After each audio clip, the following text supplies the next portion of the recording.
Today is August 6th, 2018. I'm the curator, and this is the Curator Show.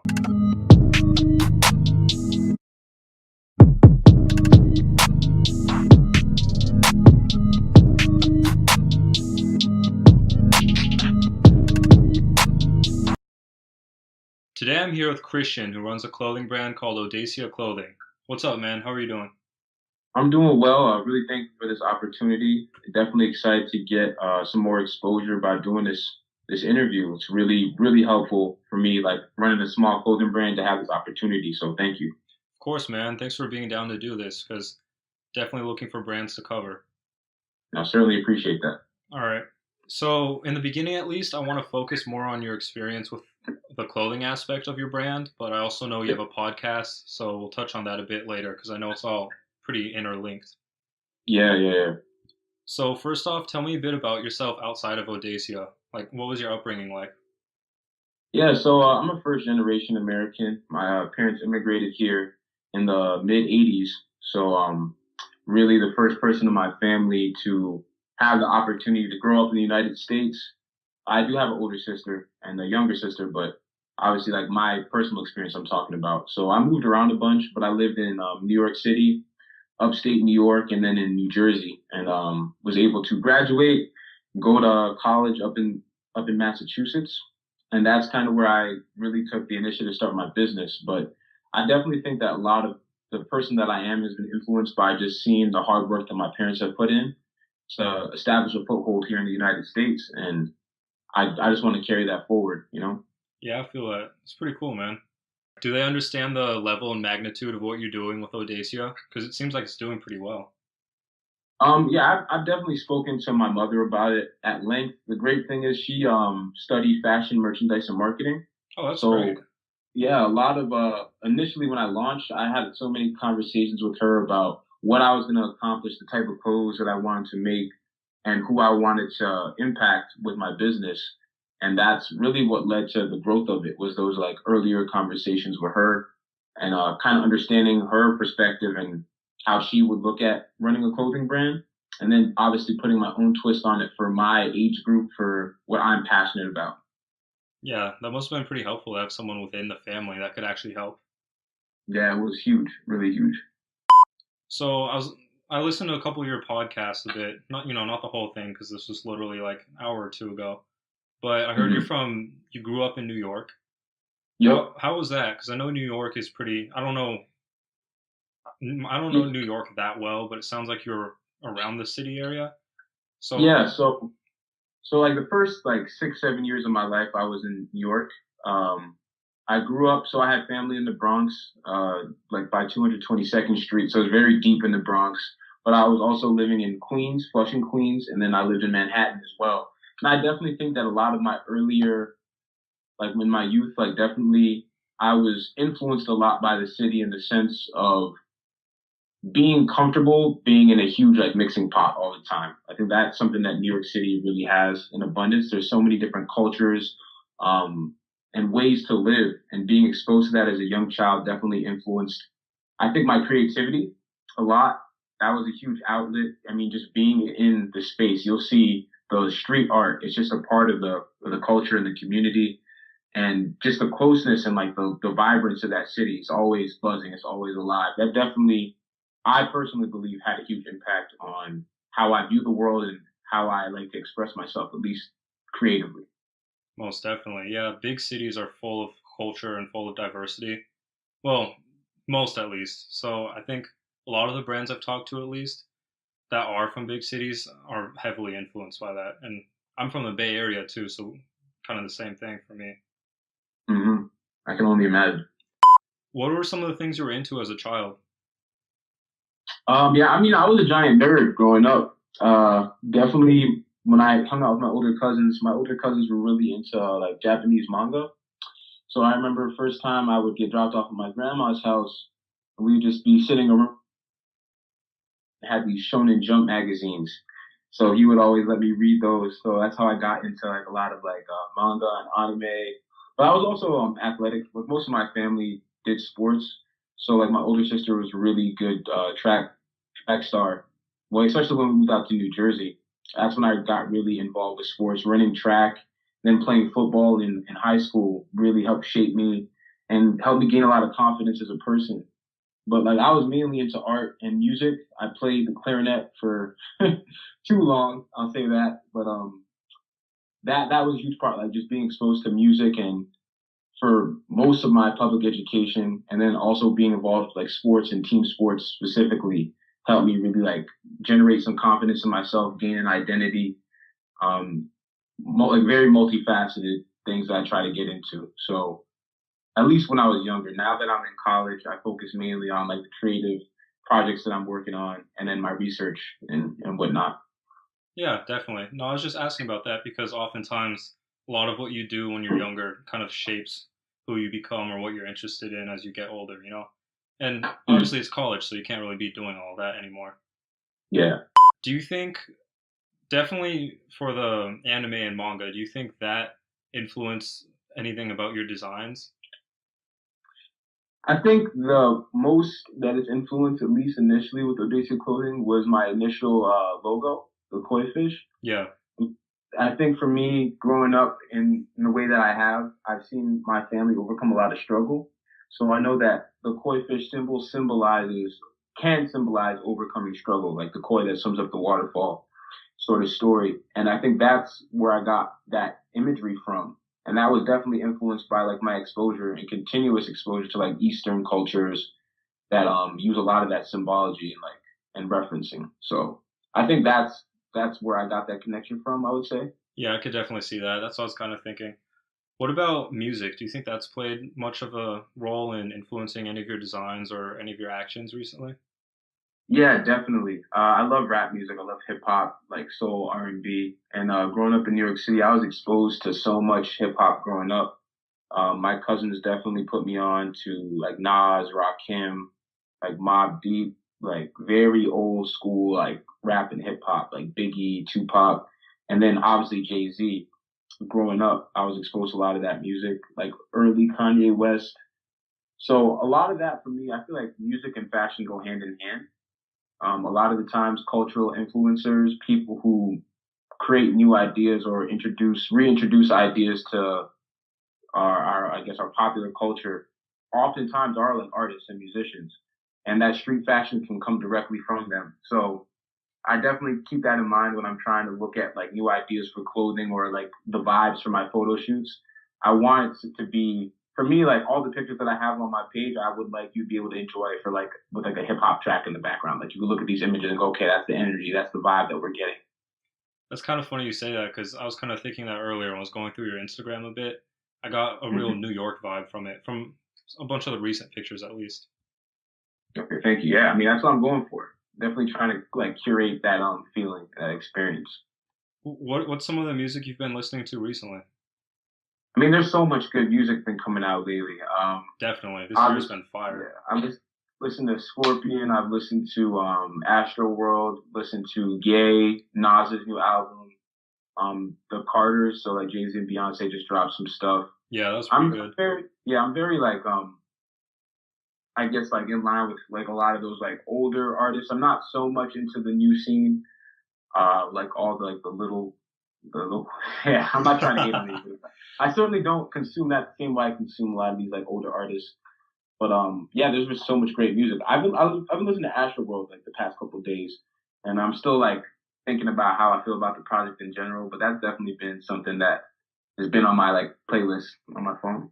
Yeah, I feel that. I've been listening to it too. Would you say it's been growing on you as like the more you listen to it, or the opposite? Because I think my bad, yeah, go I on. think initially listening to it, I was like, oh, this is just all great. And then I think like you're saying, like it kind of the hype kind of dies down a bit, and I listen to it for like the content. I think there's like, the problem with such large albums is there tends to be some like throwaway tracks on there. So like for me, it's like finding those hidden gems in the album. So like Sicko Mode for me is probably still the best song on the album right now, just because of like the beat change up and the flow from Drake and Travis Scott. Like it's just really well done project. And right now I got to listen to it again to find those other gems. Yeah, man. That's the only reason I asked that is because that's kind of the reaction I had too when I first listened to it. Because I listened to it right away once it dropped. I was just blown away, especially sonically because the production was so good. But then I started Yeah. listening to it more and more. I just wasn't as impressed, you know. Hmm. And again, the biggest issue that I kind of found with it was kind of like what you were saying, the abundance of songs. As you got Yeah. closer towards the end of the album, some of them just seemed a little unnecessary or repetitive. I'm not saying they were bad, but it just seemed a little long, you know, Hmm. to me at least. Tell me the story behind Audacia. Okay. Yeah. So really, I started the brand in college, like around my sophomore year.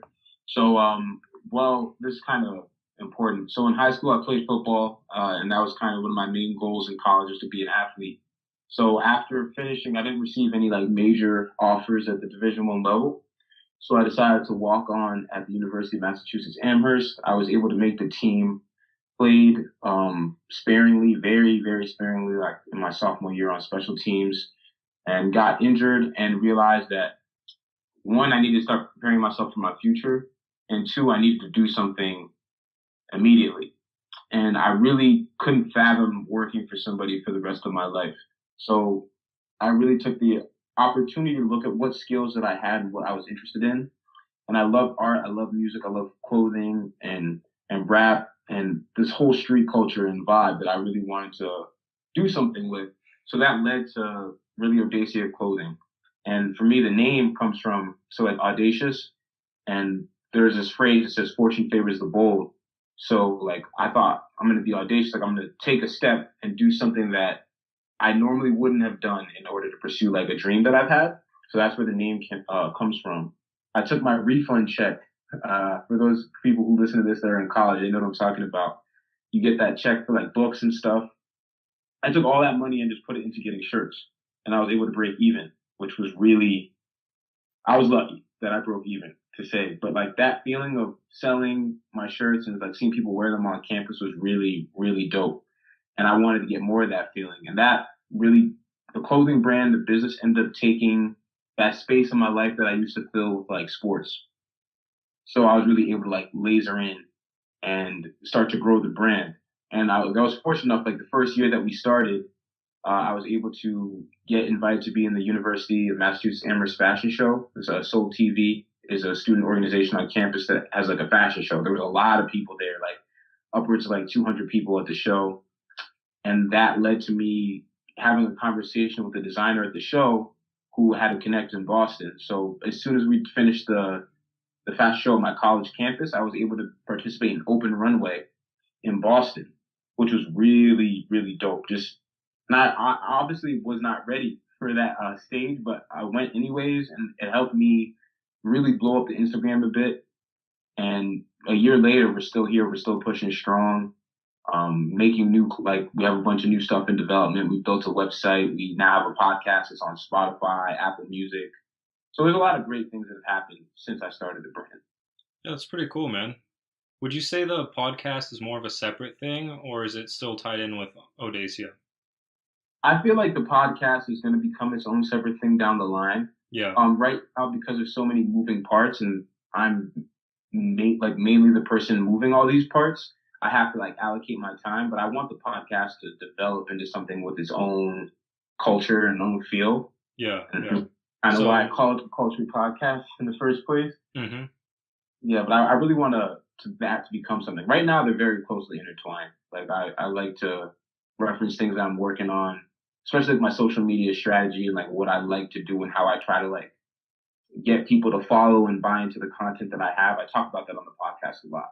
But then I started interviewing people, and that helped me move away from social media and more to like the culture aspect of the podcast, which is what I hope it continues to grow in.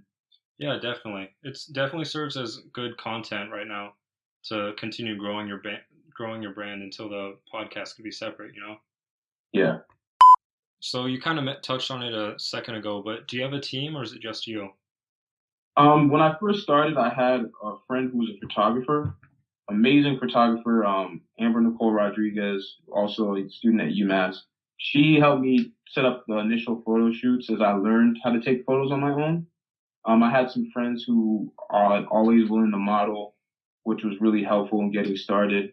I mean, if I name drop everybody, it'd be a while, but like initially, there was a lot of friends around who helped me get started. And then as things move forward and people graduated and people needed to do their own thing, I began to take on more and more of the project work. Right now, it's pretty much just me. I take the photos now. I've edited the website for the most part with some help at the beginning. But I mean, now I manage my own orders. I run the podcast. I do the blog, all that stuff. So learning to take more responsibility has been a lot of work, but it's definitely helped me grow as a person. So I appreciate that part of it. Yeah, I bet. Good job, man. Sounds like a lot of hard work. How do you balance running the brand with classes? Because I know I'm a couple years younger. I only started college last year, but that was one thing I really struggled with, which was balancing my own business with classes. Because, class takes up a lot of your time as well. Yeah. So I think for me, because I came in as an architect major, so I was already drawing all the time in the studio all the time, writing stuff. Not in like a music studio, but like in the architecture studio. I switched my major from that to planning, which kind of in a way has been connected to my business. I'm studying like economy development, and my focus is creative economy development. So my advice would be if you can find a way to gear your major towards your interests and what you're trying to do with your business, a lot of the things will start to cross over. And then it'll be less of, oh, I have to do this separate homework assignment, then get to work. It's like if you can make your homework like what your work is already and showcase that process for the classes that you're taking and like find a way to combine those two disciplines, then you'll find that managing is a lot easier. But in general, I think learning to become very organized is helpful because you're going to be in class, you're going to need to eat, you're going to need to study. So what are you doing in your free time, your leisure time? And that sometimes means sacrificing going out with friends one Friday night or Saturday night, because there's stuff that needs to get done. You need to create content, you need to message people, you need to write a new podcast episode, what have you. So learning to sacrifice some things now so that you can enjoy the fruits of your labor later is a really powerful skill that took me a while to learn, but I think it's helpful, especially if you're still in school. A lot of people, especially our age, get lost in the sauce, especially when it comes to partying. So how do you Yeah. stay focused when it comes to that? I think first thing I'll say is I think everyone needs to experience it first because it's easy for me to sit here and say, oh, just don't party, don't do this, and like work on your business. I feel like everyone needs to have that moment when they're at like their fifth party or like whatever, and like they're standing there and they're not having as much fun as they're supposed to be having. They think about things that they could be doing otherwise. I think everyone needs to have that moment first because if you have the drive to do something, then if it's valid, if it's a valid feeling, if it's a valid desire to accomplish something, eventually you're going to have that moment. You're going to be doing something that you realize is wasting your time in a sense, and you're going to want to leave that space and begin to work. And I think that's what happened to me. I certainly believe that there's always like a space for blowing off steam and having a good time. And I'm not saying don't go out, don't party, don't do whatever, but for the people that know what they want to accomplish, in order to get to that peak of whatever discipline you're working in, you need to put in the time. And sometimes that just requires sacrifice. And I feel like that's just the long and short of it. Yeah, I 100% agree, man. Sacrifice brings success. What aspects of the brand are your favorite to handle right now? I definitely love taking the photos and like photo editing and content creation right now. I think that's the most fun for me. Like obviously like getting a notification that says someone bought a shirt feels amazing. But like for me, the curation, like the actual process of like, okay, where are we doing the photo shoots? What sort of shirts do I want? What sort of look do I want for the shoot? How am I coordinating the outfits for the shoot? Like so things like that get me really like that's the most fun for me right now. And it's not as much even curating the Instagram feed as it is like just taking good photos and making really cool content, collaborating with really cool artists and people. So that's probably been my favorite part of it. Yeah, it sounds pretty cool. How long does it generally take for you to plan and then execute a photo shoot? It depends on smaller photo shoots. It shouldn't take anyone more than a day. If you contact the people who are close to you and you're the photographer, then you can literally hit up models in your area. Go, hey, like I'm trying to do a shoot. I'll provide the shirts. What are your sizes? Meet me here. I think for like really large shoots, I've done shoots with other brands, and that takes like a week or so to plan because you got to coordinate the time, you got to coordinate the space, you got to make sure you have your equipment, and then if you're gonna have models come from not your own friend group, you need to hit people up. And I always find that having the backup plan is helpful because not everyone is as accountable as they need to be. So there can always be things that come up that you didn't plan for. So I definitely say larger brands take the time to plan that out ahead of time, like a week ahead of time. But if you're on your shit and you have a camera and you have friends who model for you, hit them up. It doesn't take more than a day to do that. Definitely. You kind of mentioned it too just now, but are there any people or brands that you'd like to collaborate or have collaborated with? Yeah, so I mean, because I've been mainly working out of my university, I've collaborated with a lot of people in the area. Um, like a lot of startup brands that even some of my friends have started. I think moving forward, I don't necessarily have a brand that I'm like, oh, I want to do a collaboration with them like ASAP. But there are a lot of brands that I do like and that I wear. I really like a lot of the stuff that the Hundreds does. I really think they're a really cool streetwear brand. So maybe like in a year or like sometime from now, if I could collaborate with like a larger brand like them, that would be really cool. I Oh, would be really enjoy that like opportunity. But right now, I don't have any brands specifically that I'm like, oh, I want to get a collab with them. I feel it. That would be great because the hundreds has some really nice graphics. Yeah, I really mess with the stuff they did. I like the they did like a thing with Nipsey Hussle. Yeah, I haven't The, seen that, yeah, but Three so Lap. I thought that was really cool. I'll look into it after this. I bet it was great though. Is there like a huge abundance of brands on campus? Not that I've seen. I think the people that are serious about their stuff, there's probably like three or four brands. And because it's such a large university, there's like 20,000 students on the campus. You're gonna get a lot of people who talk about saying they have an idea or they sell T-shirts. I think the important thing is the work and the work ethic will separate you. So the people that I've seen who are serious, there's like maybe three or four other brands at the University of Massachusetts that I think are really growing and doing really great things and making sales. And I think that's the biggest thing. A lot of people will have an online store that's just sucking money. But if you're really doing the work, the groundwork, really marketing and branding yourself the right way, you'll start to see revenue as well. And I think there's like maybe, like I said, three or four other brands that are doing that. Yeah, there's definitely a difference between talking and executing. With the other brands that the other three or four brands that you're mentioning, when you see them like doing pretty well, does that motivate you or do you get jealous? Does it bother you? How do you handle it?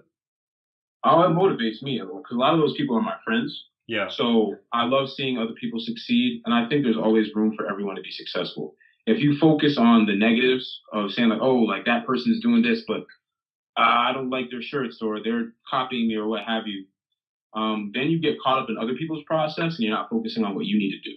And that's going to only put you farther behind.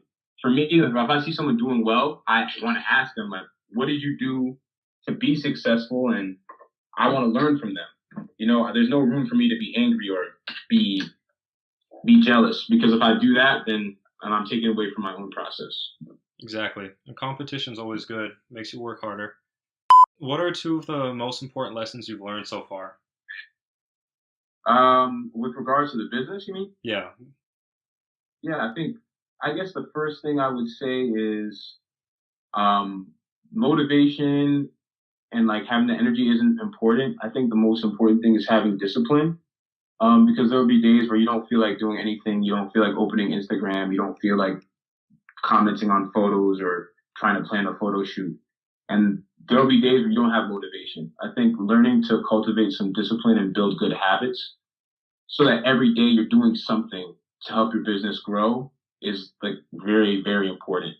I think that's the first lesson. And the second lesson I think is always don't be afraid to be creative. Don't be afraid to push boundaries and don't be afraid of bad feedback.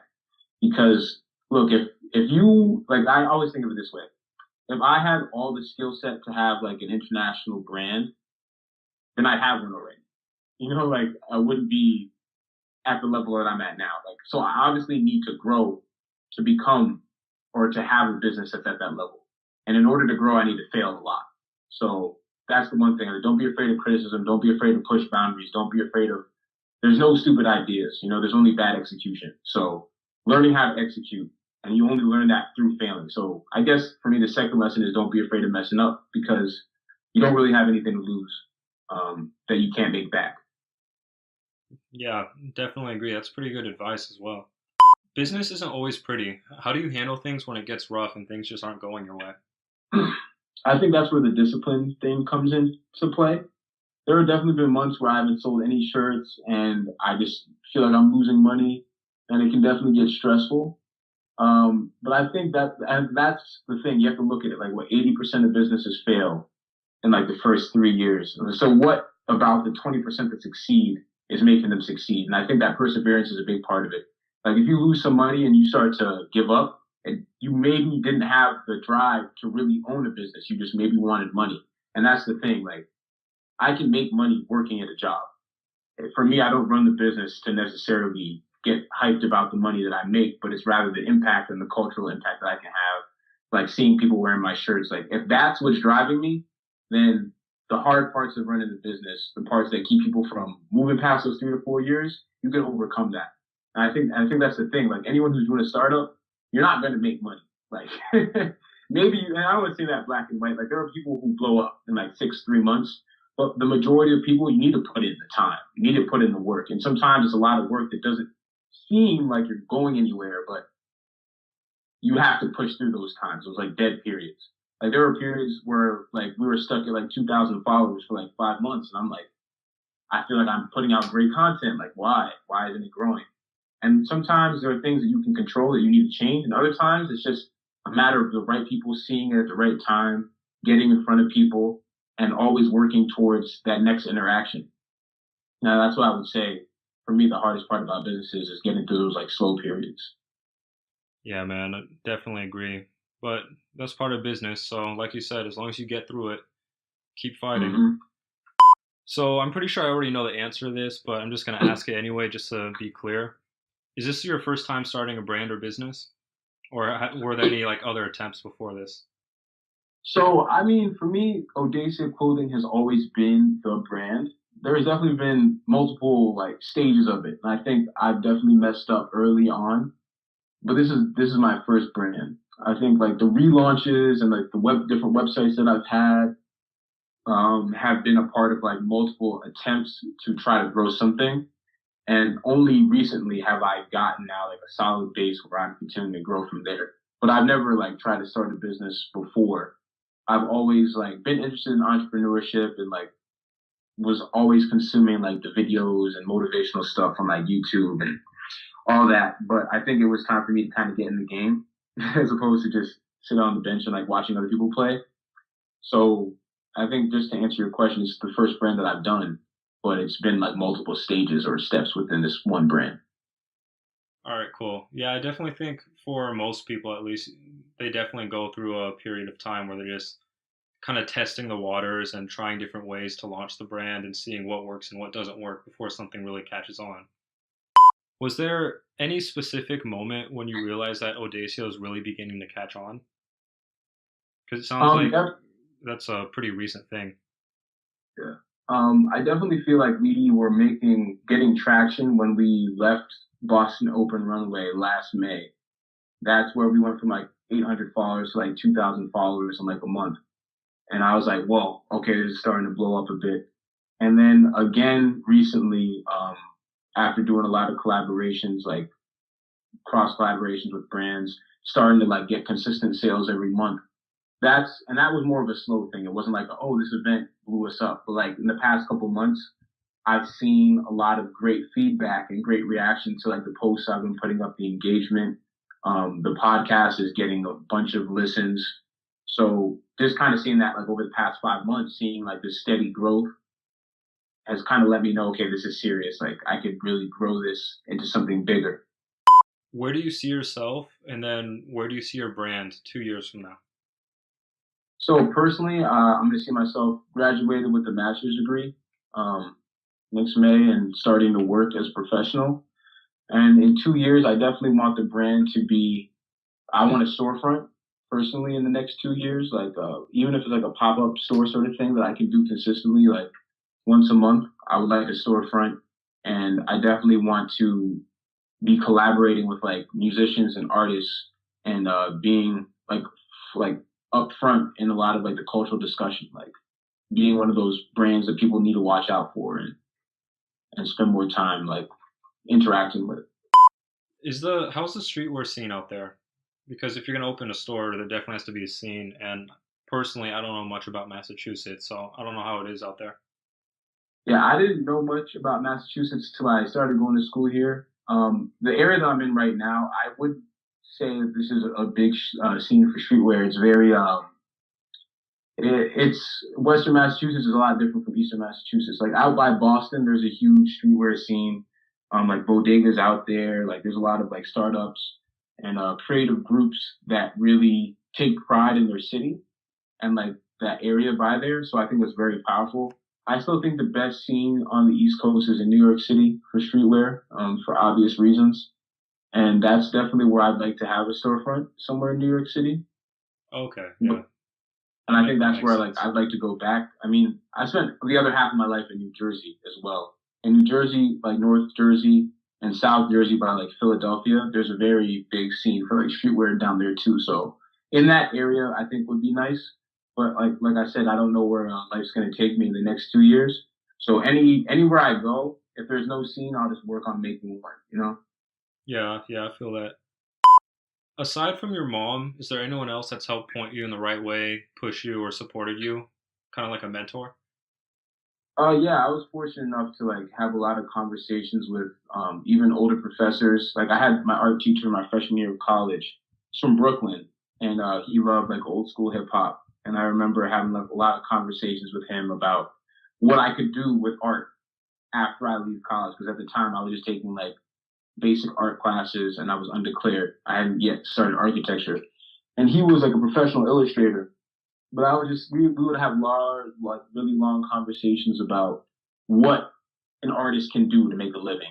And one thing that he kept on bringing up was like, "Hey man, like I really feel like you could do something great with like clothing. Like that's a great way to get started. Just get some t-shirts, put your graphics on the t-shirts, and see what the reception is." So like really having his advice freshman year was helpful. He really pointed me in a lot of the right directions and told me the right questions to ask when I get into this space. I was fortunate enough at the Boston Open Runway to have conversations with like already established designers, and they had great feedback about growing a brand and what needs to be done um, in order to like be consistently making sales and getting in front of people.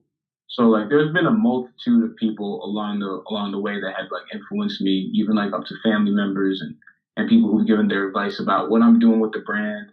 Like I was saying earlier that I had help with the website.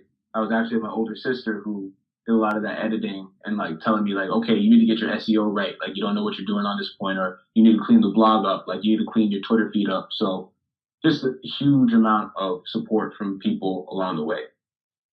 That must have been pretty great to have, especially with your sister as well. Sounds like you have a pretty close family. Yeah. What has been the biggest challenge that you faced so far? Um, I think going back to earlier, like just managing my time and doing the important things first. Because a lot of times I can get really excited about like, oh, I can edit photos for hours, but like I need to post, I need to comment, I need to like, I need to interact with people, I need to manage my store, I need to manage my inventory. So like the stuff that's not fun, I think you need to be able to be disciplined enough to do it in the right order. And that's been something that's consistently come up that I'm getting better at. I feel like every day, but like I mean, for me, that's like the hardest part.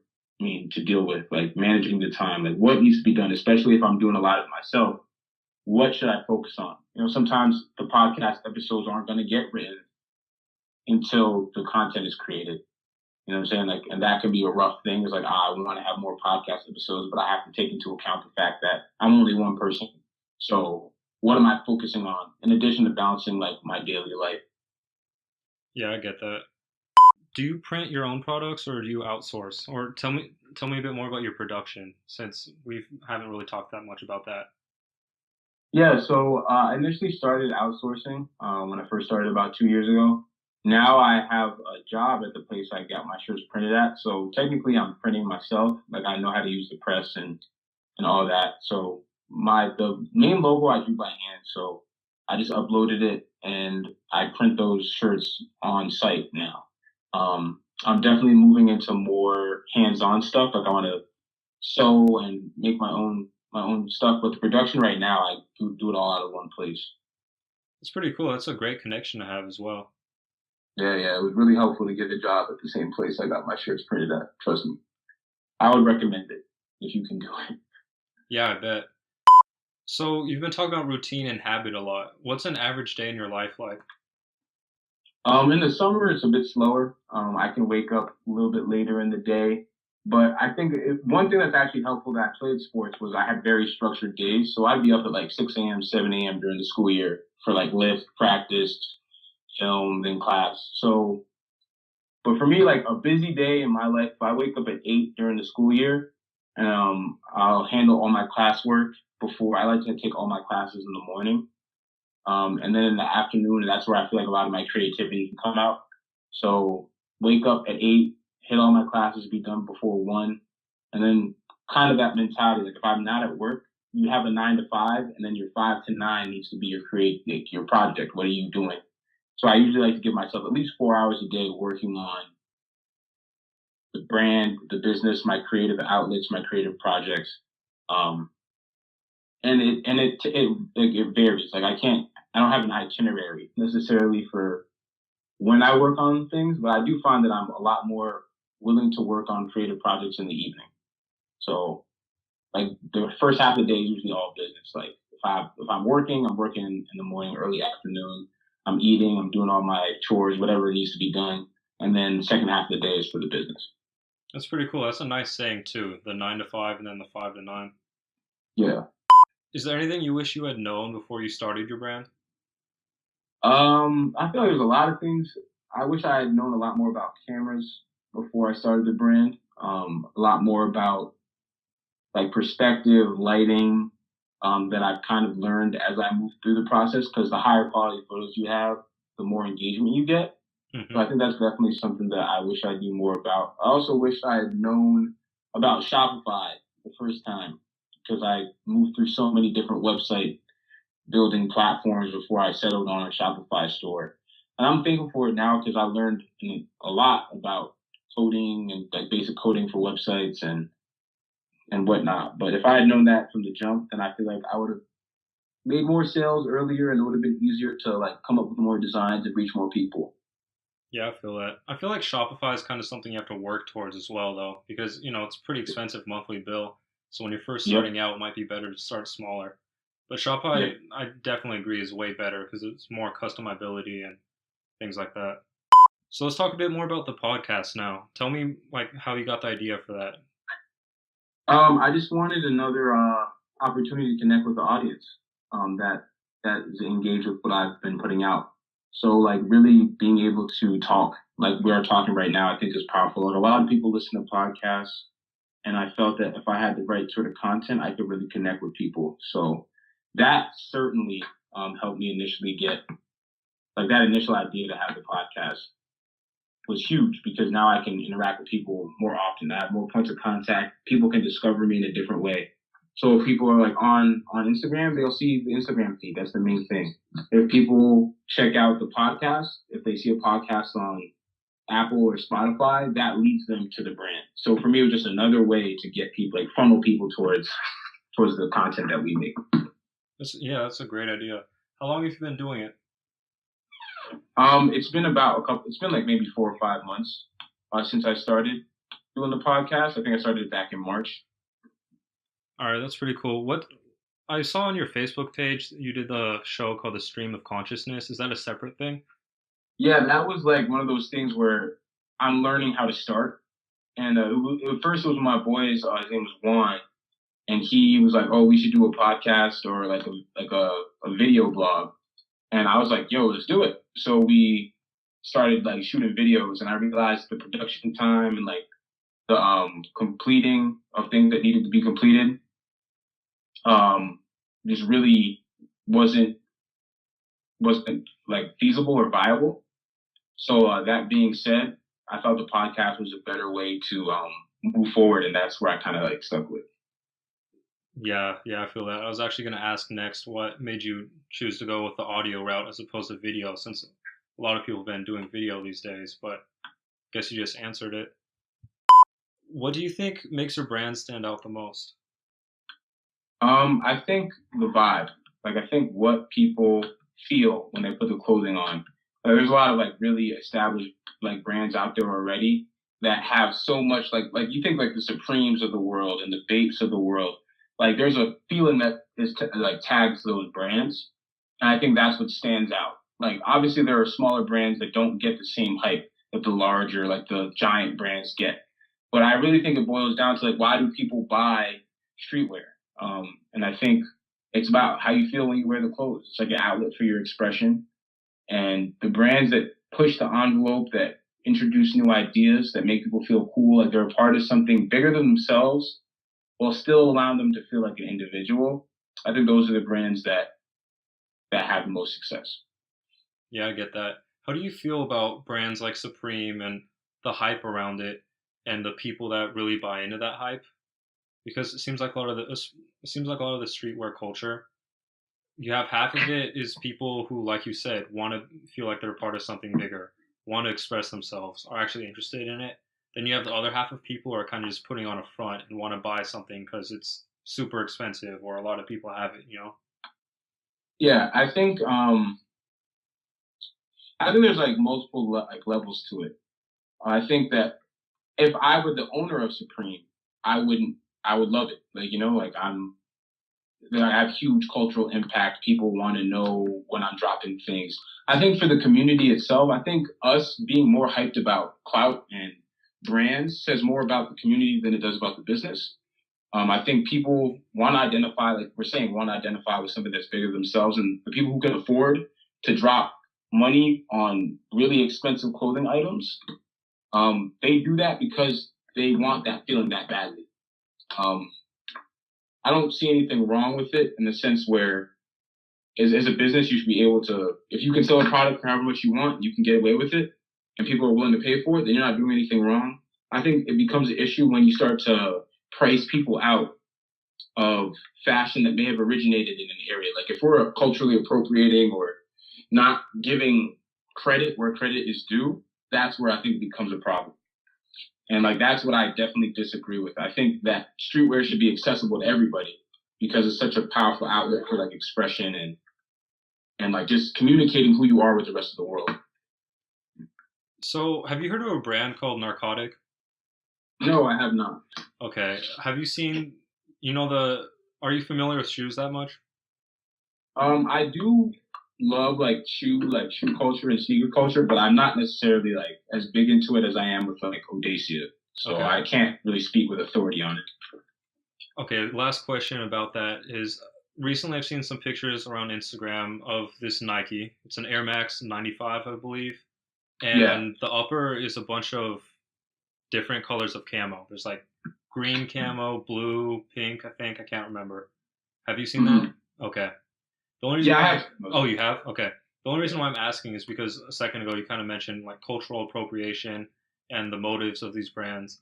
Yeah. And a while ago, there's this brand called Narcotic, like I said, and they released these either shorts or pants, I can't remember, that were, cut and sew, and a bunch of different of the panels on the pants were different colors of camo. So like part of it would be, pink camouflage, blue camouflage, red, and so on. And that Yeah. I don't know too much about that brand, but I do know that did play a huge role in helping it blow up. And now Hmm. seeing Nike take that idea without giving credit, and then I think Vetements or some other big designer brand did that recently as well. What are your thoughts on that when it comes to like big brands ripping off smaller brands? I think that's the double-edged sword of ideas. Like once you put an idea out, it doesn't belong to you anymore. I think that's the one thing is like I've had these conversations with my mom. Like the one thing that I don't really interact with like high fashion, that's what they call it, right? Like the stuff that's on the Marc Jacobs runway or Givenchy. But like those ideas start on that runway and then they end up in the mainstream consciousness and like fashion world and it's like watered down. It's not as over the top as it was on the runway. I think that's what's happening, but in reverse. with these larger brands. Like, I think it's happening in reverse. So these like larger brands need new ideas, new content, like fresh looks, and sometimes they're realizing that streetwear is really hot right now. Like all these different smaller brands are able to push the envelope in ways that Nike can't, the way that Adidas can't. But when they see something that catches on, it's very easy for them to go, okay, we have the money and the ability to reach out to the person who runs a smaller brand and ask them for a collaboration. Or even better, we have the money and production and ability to make it on our own, but way larger and have people think that we're the people who came up with it in the first place. And I think that's the dark side of sharing ideas. Is if everyone who's a part of creating the culture can't benefit from the culture, then we have the problem. I don't have a problem with like Nike wanting to collaborate with a small streetwear brand that someone found on Instagram. Like I think that's good for both parties. But if we're stealing ideas in the sense we're not giving credit, then I think that's the problem. I don't have any issue with like a Nike or Adidas doing or making or collaborating as long as there's adequate credit given. Yeah, I agree with that. So what I'm kind of starting to notice is that bigger brands like Nike or like Supreme, they definitely make way more sales, obviously. They make millions of dollars. But then smaller brands, again, obviously, don't make as much money, but they're more tapped Mm. in with the culture. They're more connected to the community. Would you Yeah. want to be at any point a huge brand like Nike, but lose connection to the culture? Or would you rather stay not necessarily smaller, but like kind of medium sized, not as big, like big and well known, but Mm. never really like extremely corporate and high up? Like, what type of preference do you have when it comes to your brand? I think personally, I think one day being able to have a brand of that size, like a Supreme or Nike, would be important. Not because of the fashion, but because of the impact I can have outside of the fashion industry. Like Nike can go and build well in a third world country and like have impact. Like if I had a brand that could do something like that, then I think that's a blessing because then it's not about making money; it's about making change. And I think if the streetwear brand is attached to that, then that's something that's really powerful. I think it is important to remain tapped into the culture that got the brand there in the first place. So for me, I would always hope that I could have a connection to the culture and the places that inspired me growing up to start the brand. But I think I definitely am on the side of larger brand because then I can have more impact than just clothing. And that's something that I want to be. Sounds good. Yeah, I think it's more of a matter of just getting the right people to run these larger brands and having them, do the right things and use their money in a better way. Yeah. Do you have any like, you just mentioned Nike building a well. When your brand's larger, do you have any more like community or philanthropy based things that you're trying to do? Yeah, I think that's where I've been able to combine my school and my education with my business. I'm doing creative economy development, and I want to talk about how creative businesses can help improve like people's living conditions in smaller communities, particularly like low income communities. So a lot of the events that I'm going to throw that are sponsored by my brand, I want to be able to give back.